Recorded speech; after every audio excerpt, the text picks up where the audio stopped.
It hurts to know my dad loves his new family more. But what hurts most is realizing that I no longer feel like his daughter, just a guest in his life. When I was younger, I had a very good relationship with my dad. My parents divorced when I was an infant, but I spent weekdays with my mom and weekends with my dad. My dad and I were like best friends, and we had a simple routine every weekend where we'd get 5 Redbox movies to finish during the weekend. We'd go fishing, we'd play soccer, and we'd bike to this little secret playground near the zoo. Something else I was used to was my dad always having new girlfriends that never lasted more than 2 weeks. The only one who lasted longer, a woman I really liked who lasted 2 years, left my dad when I was 10. But my relationship with my dad was the same as ever until I was 12 and my dad met his now wife. This woman has 2 kids, one older and one younger than me. They moved into my dad's apartment after only 2 weeks. My room was already small, but my tiny mattress and 3 small plastic drawers were shoved into the corner of the room to make space for the daughter's bunk bed and dresser. Before I knew it, they started putting my bed in a closet, until I came to visit and often would forget to take it out at all. When my dad moved into a bigger house, the older sister got her own room, while I had to share one with the younger sister every weekend. The 3 small drawers I had were soon just 1 drawer because the little sister wanted the other 2 for her toys. Slowly, I started visiting my dad less and less. Then everything went especially wrong when my dad got his girlfriend pregnant after 1 year. They got married, and I didn't know that for a whole month because he didn't even tell me. I also didn't know my baby half-sister was born until weeks after she came home from the hospital. To make his new family happy, he started spoiling them and stopped paying child support for me and my mom. His wife is a jobless gold digger who only cooks and cleans and shops. Her older daughter is having her college paid for by my dad, and the younger daughter is the definition of a 10-year-old Sephora kid. As for my half-sister, she is still a toddler but is clearly spoiled and hates the word no. The routine I used to have with my dad is now dead. As for my stepdad, he's been with my mom since I was 5. Apparently, though I don't remember it, I once called him dad, and because of that my dad told me I shouldn't love the man like a dad, because he's not really my father. Apparently, that's why I started acting like I hated my stepdad. I never knew why I felt that way about him since he'd never been anything but good to me. And in the last few years, I've felt much closer to him. He feels like the dad that my birth father should try to be. Over time, my dad has started to treat me differently. He rants to me about his political beliefs and conspiracy theories about aliens and stuff. He also brags about his new business and his new family. And if I ever try to share anything with him, he gets annoyed and shuts me up before continuing with his stories. It's like now he sees me as a buddy rather than his freaking daughter. Also, it was during these last few years that I learned the reason he and my mom divorced was not because they weren't right for each other, but rather because my father cheated on my mom while visiting his family in Canada. I am now 15, and I have become a completely different person than the one my birth dad remembers. I no longer love the beach or soccer, and I now love music and reading and writing. I have written and published 2 books since 2022, and am writing the 3rd in my series. My stepdad supports my dreams and loves me so much that he brags about me to friends and family and calls me his daughter. My stepdad has an actual daughter who I love like a real sister, but she lives up north with her boyfriend and I don't see her often. Still though, I love them more. And I love my birth dad and half-sister who I'm actually related to. My dad blames me for never calling, though because of how he's treated me lately, I don't feel like I owe it to him. I also go months at a time without visiting him now because I no longer feel comfortable at that house, especially since the bed I sleep on over there is literally considered as their guest bed. In my birth dad's house, I am a guest. Because of all of this, I resent my dad. I haven't told anyone about this, so no one is calling me a jerk. But I'm wondering if I am, because my dad is in love with his new family and I'm wondering if it's a bad thing I'm not happy for him. Am I the jerk? Update 1. So, since I made the initial post, I've only visited my dad's house once, and safe to say, I truly am nothing more than an uncomfortable guest in that house. I should start off by saying that every time I spend a few months without going to his house, my dad tries to play all innocent and calls me on Fridays to ask when he should pick me up. I never answer because he always calls me when I'm in a class or busy with studying, so he'll call my mom. But because he never asks me in advance, I tend to have plans on weekends with my cousin's friends, or just to work on writing since I am still working on my 3rd book, and it takes a lot of focus that I can't get in his house. Actually, I'm now just going to call him Eric. He's honestly not been as much of a dad figure to me as my stepdad has. Anyway, it was my mom who had decided I would go over to his house. Despite the fact that Eric hasn't paid child support in over 2 years now and I hate going to his house, my mom says I should just visit from time to time to keep him from getting the court involved. She confuses me, sometimes saying that he's a deadbeat man, but also sometimes saying that he's my loving dad who deserves my respect. However, under the circumstances, I'm fairly certain that nothing would be any different since I never visit him. And he doesn't pay child support anyway. In fact, once on Christmas, he bought a bunch of new gifts for his family and wrapped them up and everything. but weeks before Christmas when I was visiting. He drove to Walmart so his wife could do groceries and he handed me $200 and said, "Merry Christmas. Buy yourself something and the rest can be child support, or whatever." I bought 2 books, but the rest of the money that was supposedly child support was nothing near to the amount he owed. I have told my mom I would be happier if he lost custody of me and my stepdad adopted me, but she thinks that's too extreme and says, "He's still your dad. He deserves your respect and love." Now, about the weekend I visited him, from the minute Eric picked me up, all he talked about was his new family. He talked about the older sister and her boyfriend, the younger sister and the shopping she does, and then my half-sister who can now talk a little bit. I stayed silent the whole ride until he asked me a question about my school, and when I answered his question he got frustrated and went into a conspiracy theory rant. I tuned him out for the rest of the drive after that. The rest of the weekend wasn't any better. The older sister did what she always does when I visit and locked herself in her room, only coming out when I left the house or when I was in the bathroom so she wouldn't have to talk to me. And the younger sister had a friend of hers over and her friend had her stuff tossed on my bed and was sitting on it because it's the bed she sleeps in when she has sleepovers. Eric's wife did a poor job of hiding how bothered she was by me visiting. More than once she has been completely shocked I was visiting because Eric didn't tell her so she couldn't disagree. And also, most of the weekend consisted of Eric taking me and my half-sister to a playground so she could run around with her friends. And I sat on a bench to read, but I didn't have much time to myself since Eric kept leaving and told me to keep an eye on my half-sister who is a wild and fussy kid.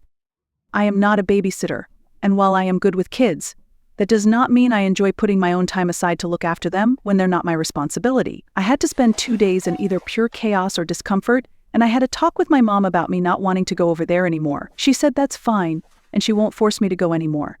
But since she said that before, I don't believe her. I don't have anyone to really talk to about this, and this whole situation is stressing me out because I don't remember my dad ever being as happy as he is now, and I still sometimes feel like I should be happy for him. I don't know what to do, and any advice on anything I could do would be helpful. Everyone who's commented on my last post so far has said I'm not the jerk and that Eric isn't acting the way a dad should, but he still reaches out from time to time and says I'm his baby girl who he loves. Honestly, I almost cry whenever he says that because it reminds me of how we used to be. Am I overthinking all of this or overreacting? What should I do?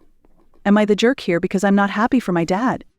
You should tell your mom the more she forces you to go to your dad's, the more it's going to ruin your relationship with her, as she's not listening to what you want and how you feel. You should also tell her you no longer trust what she says, as she has told you before, that she will no longer force you into going, but she does it anyway. If you can't talk to your mom, have a one-on-one chat with your stepdad and see if he can help when it comes to your mom. Update 2. Since then, I have taken the advice most of you have given me, and I talked to my mom about how I don't want to keep being forced by her to visit Eric, my sperm donor, as most of you referred to him as. Long story short, I'm not 100% sure she won't continue to send me over to Eric's house, but she did wind up sending him long texts, chewing him out for not treating me right, and telling him to step up and pay his child support. He didn't answer her though, so I followed some other advice and wrote him a long text myself that detailed how I felt about his treatment of me the last few years. The thing is, as soon as I sent that text, he called me to yell at me, and called me spoiled and overdramatic. He said, it's my fault we don't have a relationship since I never visit or talk to him anymore, and because I mentioned the unpaid child support. He said that I was only reaching out to him for money. I nearly cried during that phone call and wound up just hanging up on him. He sent some angry texts to my mother as well. But later that day he left a voicemail on my phone saying, money is kind of tight for me right now. I'm completely broke. You know I love you, right? The thing is that I know that's a lie, because I'm always seeing my younger stepsister make TikTok videos showing off the Sephora and other expensive crap he buys her all the time. I think I'm done trying. And some of you suggested asking my stepdad for help. I wish I could, but when I asked my mom again if he could adopt me, she said something that absolutely crushed me. Apparently, my stepdad himself said he doesn't feel like he should adopt me. My stepdad is a very kind and sympathetic man, but he's also extremely unconfrontational and thinks it would be like a slap in the face to Eric if he adopted me.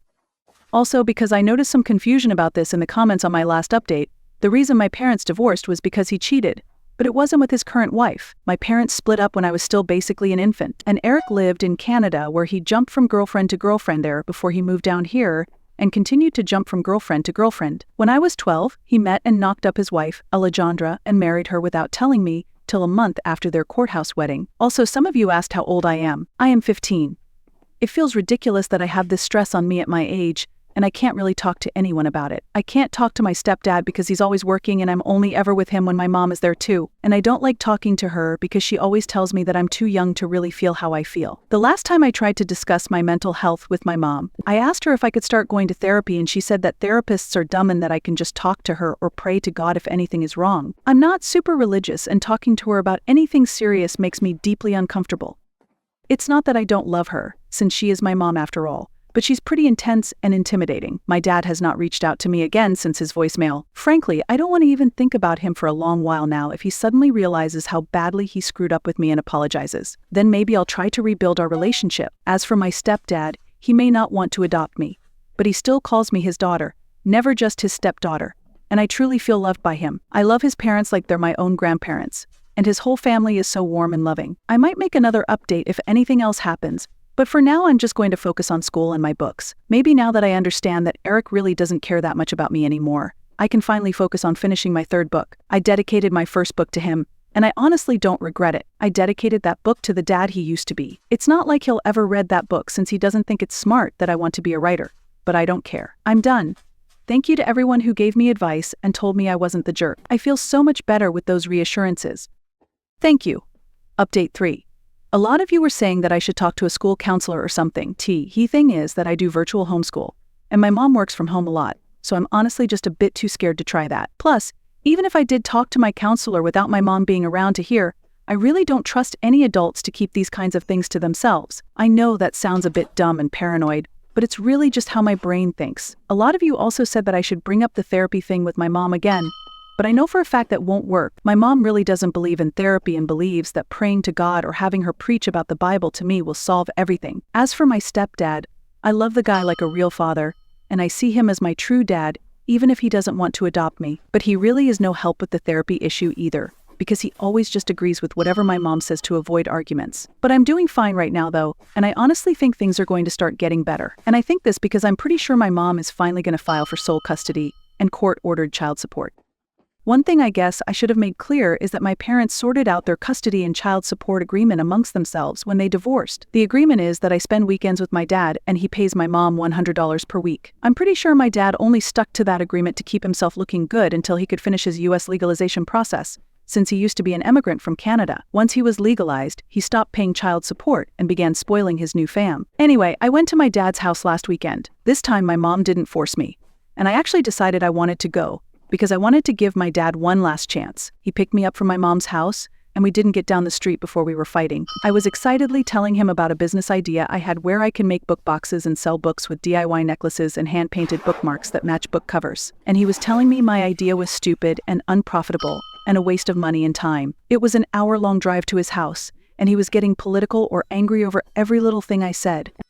When I told him I was thinking about applying to colleges like Harvard or University of Chicago in the future, he began to yell about all the dangerous Cuban and Mexican immigrants in Chicago and began saying that Harvard is a waste of time since it's just as good as any other college. But rich people go there, which is why it's so famous. I wound up yelling at him that he can't act so high and mighty over non-white immigrants because he was also an immigrant not too long ago. Also, I never understand why it is my dad is always so racist about Hispanic people when my mom and his current wife are both Latinas. He went on one rant after another, and I was so sick of it that instead of staying quiet like always, I actually argued back. Because of that, my dad spent the whole weekend complaining about my bad attitude. I told my mom about all of this. I think the final nail in the coffin that finally pushed her to want sole custody was when I told her about a rant my dad went on about the difference between men and women. I wound up memorizing and writing down everything he said and texted it to my mom. I asked her not to talk to him about it, but she was pissed at him. Here are some of the things he said. 99% of women want to latch onto rich men. Nearly all women are greedy and unloyal. Men don't like successful and independent women because they're prideful and bossy. It's more important for a wife to respect her husband than it is for him to respect her. It is wrong for wives to make more than their husbands, and so much more. And then he smiled and said, "But you're the exception, pretty girl." There was so much more that happened just last weekend, like him saying some of my guy friends don't count as real men's sin, say some of them are gay, and trying to tell me my summer volunteering opportunity in doctor is a bad idea since the people there are different, even though my mom's side of the family comes from there. I won't list every annoying thing he did, and I'm finally done. This was his last chance, and he blew it. I just want to say I'm pretty sure my mom is not sending me over anymore. She spent all morning looking for my birth certificate because she's wondering if she needs it for court. She wants to get me full-time and have my dad pay child support. At the moment, he owes a lot of child support, and having him contribute financially would help me so much with preparing for college. Also, I did not mention the names of my books in the other posts. I didn't share them because I didn't want a bunch of internet strangers seeing my social media tags at the back of the book. But I will share the titles with anyone who DMs me. I will probably make another update if anything else happens. Hopefully, my next update will be after we've gone to court. You are not the jerk. Divorces and parenting are complicated. Your bio dad sounds like a real jerk. He is utterly and completely failing you. I understand why your mom and your stepdad are trying to help you have a relationship with your bio dad. It's one of the things parents are encouraged to do in divorces, because most of the time it's better for the kids. And if your parents had a court order that gave your bio dad visitation on the weekends, then she could be in trouble if you didn't go to your dad's. For your stepdad, he can't adopt you unless your bio dad's parental rights are terminated by a court. And if bio dad fights it, it would be a mess. SD's reluctance to pursue the kind of court battle while you are still legally a minor actually makes sense, and, I would strongly bet, has nothing to do with his feelings for you. He shows his love for you and your place in his heart every day. You don't need him to adopt you for him to be your father. He already is. Please don't let his concerns about the legal mess trying to adopt you would be make you think he loves you any less. I'm glad your mom is going to go for both full custody and child support. Your bio asshole needs to be held accountable. I'm so sorry for you that you lost your bio dad. He may still be alive, but the father he was is dead. But you did nothing to cause it. He's just putting all his energy into the woman who, I'll say, meets his physical needs and leave it at that. It's an unfortunately common problem. Congrats on your books. It's so impressive.